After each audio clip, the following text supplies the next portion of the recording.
Learning from New Zealand by Bill Mitchell. With the introduction of the radical new industrial relations (IR) legislation looming, and the first public opinion poll suggesting that finally the federal government is impacting negatively on mainstream Australia, it is worth reflecting on what happened in New Zealand under the so-called Employment Contracts Act, ECA. I note that up until now, the neoliberal regime of the Howard government has attacked the weak, the jobless, the marginalized, the homeless, the stateless, those generally living in the shadows of our communities. That bully-like approach has been bolstered with the introduction of vile nomenclature like job snobs, bludgers, cruiser, queue jumpers, bad back syndrome, and other offensive and divisive language. It has been relatively easy for the government to set this group of disadvantaged Australians apart and vilify them. The rest of us have selfishly and idly stood by, being content that we are not in this group, and using ever-increasing levels of household debt to purchase from a never-ending list of consumer possessions, human capital products for our kids, tutoring colleges, etc., in the hope that this materialist path will bring us happiness. Therein lies the danger, as I will explain. Today, the government has seen that so-called mainstream Australians are now in fear of their dream ending under the new IR changes. The two separate opinion polls presented the government with bad news, that their attempts to bully the rest of us might actually be a tougher challenge than isolating and oppressing the most disadvantaged Australians. While claiming they would not budge on their IR reform agenda, the Workplace Relations Minister Kevin Andrews was forced to deny this afternoon, as reported in the Sydney Morning Herald, that, quote, workers will have their annual leave slashed in half under the government's industrial relations shakeup, end quote. The story went on, quote, Mr. Andrews blamed a misleading union campaign for the polls after ACTU President Sharon Burrow said workers could have their annual leave slashed from 4 weeks to 2 under the government's plans. But he refused calls to release more details about the plans and would not say if the government was going to bring forward its $19 million advertising blitz to combat the union campaign. Mr. Andrews said workers already had the ability to cash out some of their annual leave and bosses would be able to force anyone to give up their entitlements. But he said the government would like to see more flexibility in annual leave entitlements, with workers able to cash out several weeks if they desired. End quote. Now, this is just part of the retrenchment of workers' entitlements that will be up for grabs. The New Zealand experience under their pernicious ECA, which is similar in intent to the proposed IR changes here, is salutary. In 1991, the ECA was introduced by the then National Party government in New Zealand. All previous expectations of fairness in the workplace and pay equity and rights to union representation were jettisoned by this legislation. Prior to the introduction of the ECA, New Zealand workers enjoyed a similar wage determination system as under our awards. They had industry occupational awards, which were collectively bargained and unfair dismissal protection. Under the ECA, individual contracting became the norm, and unions were effectively rendered irrelevant if an employer deemed them hostile. The nomenclature shifted from union to bargaining agent, and within a few months, the award system that had supported a wage floor, minimum wage and conditions, was demolished, as employers forced workers to renegotiate their wages and conditions on a take-it-or-leave-it basis. The unions had little or no bargaining power within this system.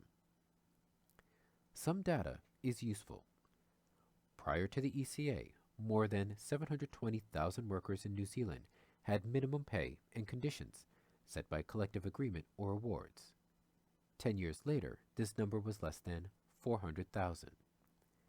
There was a marked shift to contract positions, short tenure positions, continuously contract positions, casual positions, all of which were marketed as new improved flexibility in the workplace.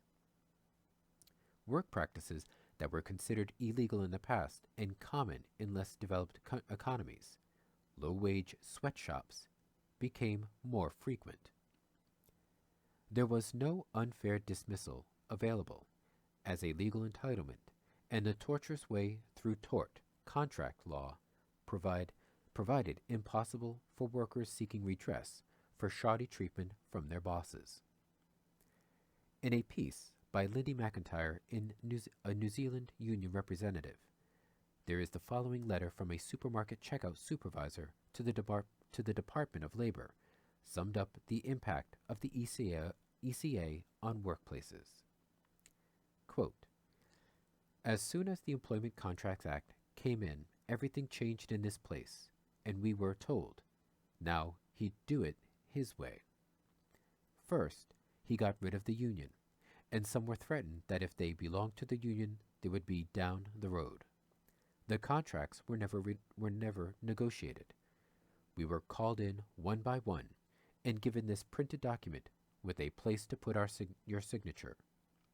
Some of the young ones were not allowed to take their contracts home for their parents to read. The first year, all of us who already worked there got penal rates. As people left or were sacked, the new ones went on to a flat rate with no set amount. They were all getting different wages. Within a year, there was a 90% rollover of staff." End quote. McIntyre summarizes the impact on quality of jobs and wages as follows. Quote, "As the take-it-or-leave-it workplace culture spread, the quality of jobs plummeted. From 1991 to 1999, growth in full-time employment was 15.5%, compared to 36% for part-time jobs, including part-time jobs of as little as 1 hour a week. The numbers of working poor dramatically increased, as countless jobs were casualized, reduced to very part-time hours, and contracted out. The number on benefits soared, increasing by over 100,000 from 1991 to 1999. Real wages fell. From 1991 to 1996, median incomes for wage and salary earners increased by less than 10%. When the total loss of conditions and allowances was considered, the real impact was even greater. A study of supermarket pay rates showed that while real wage rates in that sector fell by 11% between 1987 and 1997, for those working Monday to Friday, those whose work included weekends had a 33% real pay cut. Young workers suffered even greater cuts, as new workers started under the ECA, and grandparenting of conditions created intergenerational differences. Of course, those reduced conditions eventually flowed onto all workers. The state-set minimum wage moved 14% during the ECA, while inflation rose 18%. End quote.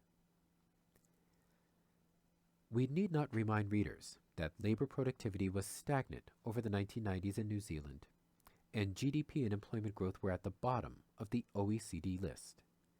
Export growth was also poor. Unemployment, which provides the strongest signal of a fail of governance, averaged nearly 9% in the 5 years after the ECA was introduced. The policy environment left New Zealand in a low-wage, low-productivity malaise with falling real wages. New Zealand also simultaneously attacked its welfare system, and by the mid-1990s, young children were detected with the vitamin-deficient disease of rickets, the disease of poverty. This was unthinkable in a developed country like New Zealand, until the policymakers started their assault on the working class in the name of flexibility and choice. Of relevance is the fact that workers began to trade off their annual leave entitlements in return for cash. 2 factors led to this outcome. First, employers could force this upon their workers by the take-it-or-leave-it individual contracts. any worker protesting would likely be summarily dismissed. Second, workers driven into poverty by falling real wages and the need to maintain their material lifestyles were easy prey for contracts that cashed out holidays. The New Zealand government has now guaranteed that by 2007 they will legislate 4 weeks annual leave again to redress the terrible decline in workers' standards in this regard. It was impossible to see these trade-offs as being driven by worker choice. So expect the same to happen in Australia. Either coercion by employers now, exempted from unfair dismissal, or coercion by the workers themselves, heavily in debt and trying to chase the consumer dream. How might they keep themselves afloat? By cashing out their annual leave entitlements. The problem is that the government has been steadily eroding basic conditions of workers and the unemployed. Once workers start cashing out these other entitlements, it will be hard to recover them in the future. It all adds up to a nasty future for our society and families.